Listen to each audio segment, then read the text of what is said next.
Boa noite também aos internautas que estão nos vendo aqui agora. Gente, essa questão aqui da realeza de Jesus, é claro que ela parte sempre de um ponto de vista, tá? E do ponto de vista aqui do plano espiritual, é claro. Porque a realeza de Jesus, ela sempre se pautou na terra na base de quê? Na base da autoridade moral do Cristo. Porque o Cristo ele tinha uma autoridade moral e nessa autoridade moral ele conquistou o coração de todos nós, tá? E vocês vejam, por exemplo, a importância do Cristo é tão grande que o mundo foi dividido antes e depois de Cristo. Você vê, nós estamos contando o tempo aqui, ó, 2023, que nós vamos entrar agora, 2022, baseado que no tempo do nascimento de Jesus. Então, quer dizer, essa autoridade moral do Cristo transformou ele, deu esse entender de realeza, que o Pôncio Pilatos ele não conseguiu entender. Pôncio Pilatos pensa, você é rei de quê? Você é rei mesmo? Ele falou, sou. E ele não entendeu, ele falou, bom, esse sujeito está doido. Por quê? Porque ele não tinha noção da questão espiritual. E a gente sabe que o Cristo, vamos dizer assim, ele é o que comanda todo esse planeta. Esse planeta nosso é comandado pelo Cristo, desde que o nosso planeta foi o quê, gente? Foi formatado, foi criado. Então vocês vejam a importância do Cristo e a antiguidade que o Cristo tem. Vocês imaginam, por exemplo, pela geologia, a Terra tem mais ou menos 4 bilhões de anos. Vocês imaginam o Cristo acompanhando a formação desse planeta. Como ele deve ser um espírito antigo. Quer dizer, que já passou por tudo que nós passamos, nessa fieira evolutiva, nessa caminhada evolutiva. Então, quer dizer, gente, a gente vê aqui na frente também um relato de uma realeza terrestre. Quer dizer, ela contando que foi rainha na terra. Foi rainha, quer dizer, ela tinha um poder o quê? Temporal, que foi dado pelo nascimento. Quer dizer, isso não implica o quê nela? O mérito. Então, quer dizer, ela foi rainha e quando ela desencarnou, ela teve o quê? Uma decepção muito grande. Quando ela chegou no plano espiritual, porque ela achou que ia encontrar lá no plano espiritual o quê? Gente para puxar o saco dela, para tratar ela a pão de ló, como diz o outro. E chegou no plano espiritual, ela viu que pessoas que estavam bem abaixo dela, muitas vezes, faxineiros, isso e aquilo, estavam numa posição muito superior espiritualmente.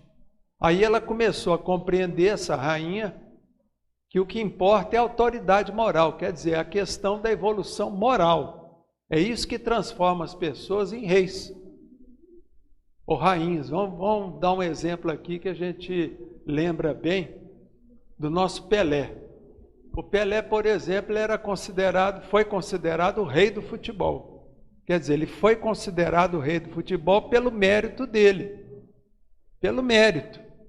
Você vê, mas fala aí em tantos outros, Messi, Maradona, não sei o quê. Gente, mas o sujeito para poder ter o cabedal de ser chamado de rei, tem que ter pelo menos 3 Copas do Mundo no cangote.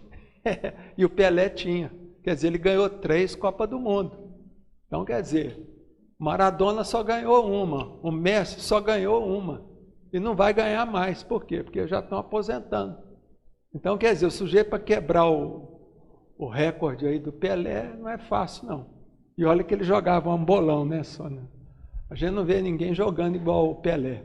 Então, quer dizer, isso é um exemplo que a gente está dando, gente, de autoridade, que a pessoa adquiriu pelo quê? Pelo próprio mérito dela. Então, você vê assim, às vezes tem um sujeito que é o rei dos escritores, rei não sei do quê, rei da cocada preta, sei lá. Quer dizer, o pessoal usa esse termo, rei. Agora, o Cristo não, gente. O Cristo, ele era rei mesmo, e é rei. Se a gente for olhar pelo ponto de vista espiritual. Quer dizer, então isso é que importa, tá? E autoridade, gente, a gente tem que tomar muito cuidado. Porque a gente vê, por exemplo, as pessoas que estão em posição de autoridade, que têm o poder da autoridade, muitas vezes que é dado o quê?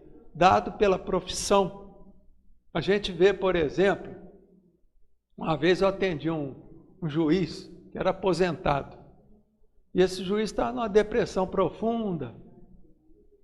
Aí conversando com ele me contando, eu vou lá no fórum, chego lá no fórum agora, ninguém olha na minha cara, nem o porteiro me cumprimenta mais. Quer dizer, porque esse juiz, quando ele aposentou, ele perdeu o quê? O poder posicional que ele tinha. Posicional vem de posição. E aquele poder temporal também ele perdeu. E ele não soube lidar com essa perda de poder. E aí começou a ficar só pensando no passado demais, acabou adoecendo. Aí o que eu falei para ele foi o seguinte, o senhor aí é espírita, então como espírita o senhor tem que lembrar o quê? Qual que é a profissão primitiva que o senhor tinha antes de ser juiz? Eu era advogado. Eu falei, mas então, o senhor está aí com 60 e poucos anos, o senhor pode voltar a ser advogado. E o que o senhor vai fazer para poder sarar dessa depressão? O senhor vai começar a atender as pessoas, no linguajar jurídico lá, eles chamam de pro bono, quer dizer, de graça. Atender. Então, o senhor vai atender o quê? Essas pessoas que não podem pagar um advogado. Aí ele começou a fazer isso, fazer esse tipo de caridade, atender as pessoas não é? Aí ele começou a ver que aquilo ali estava dando uma alegria muito grande para ele. Quer dizer, não era aquela alegria do poder posicional que ele tinha como juiz, mas era a alegria do quê? Alegria verdadeira da pessoa que está fazendo o bem. Porque a gente fazer o bem, gente, é a coisa que dá mais alegria para a gente. É aquela alegria verdadeira, sabe? De poder fazer o bem, de poder fazer a diferença na vida das pessoas. Então esse sujeito, ele descobriu isso. E ele acabou voltando a trabalhar como advogado, depois de aposentadoria dele. E ele começou a trabalhar como advogado. Hoje ele atende pessoas de graça, que é as pessoas que não podem pagar, mas aí também ele está atendendo gente que pode pagar também, está ganhando dinheiro, além da aposentadoria dele. Então, quer dizer, o sujeito ele parou de ficar pensando no passado. Parou de ficar pensando no passado, quer dizer, ele sarou, acabou sarando daquela depressão que ele estava. Tá certo, gente? Então, quer dizer, muito importante isso. E a gente lembrar e tomar muito cuidado com o poder. Porque o poder, gente, não é só você ter uma posição ali dentro do seu trabalho, não. O poder também a gente tem muitas vezes quando a gente está ali casado, no seio da família. Pai, mãe, tem poder. Sobre quem? Sobre os filhos. Então tem que tomar cuidado com isso.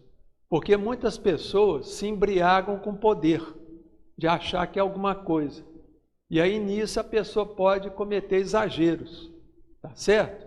Porque na verdade a gente observa o quê? Que as pessoas, quando ela tem poder, aí que a gente vê o fundo do caráter das pessoas. É quando a pessoa tem poder. Então, se você quiser saber quem é aquela pessoa realmente, dê poder para aquela pessoa. Aí você vai ver quem ela é de fato, tá certo? Porque o poder, ele costuma o quê? Mexer com duas coisas. Ele mexe com o nosso orgulho e mexe com a vaidade.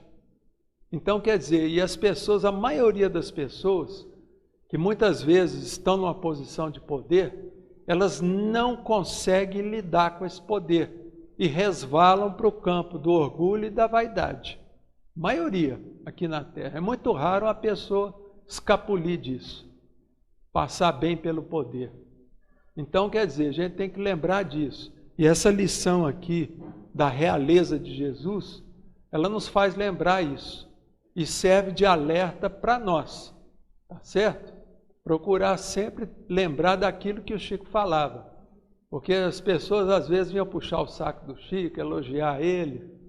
E ele falava, gente, eu sou só um cisquinho, sou nada. Olha só, gente, se o Chico se achava um cisco, imagina que sobra para nós. Nós somos poeira de estrela, quer dizer, pó de traque. Tá certo? Então a gente tem que lembrar disso. tá? Que nós não somos grandes coisas.